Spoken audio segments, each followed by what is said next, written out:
Bir gün mən də gedəcəm, ya ışıq ya zülmətə. Ya Rəbb, dünyadan incidim, bari göndər cənnətə. Xəyallarım yarım-yarım, varmı mənim kimi görən, tapanmadım, tayım, yarım. Bəzən ölməkdən qorxuram, bəzən ölmək istəmirəm. Hərdən elə yoruluram, çıxıb getmək istəyirəm.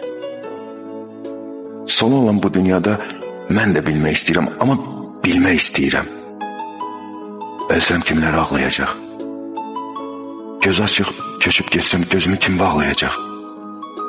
İnsanları tanımıram. Bilmirəm heç kəsin için. Bilmirəm kim sevinəcək, kimlər qəlbi dağlayacaq. Ölməkdən çox da qorxmuram. Bəlkə də biraz bir cəmillim. Arzularım var olmamış canımı alma ey Rəbbim.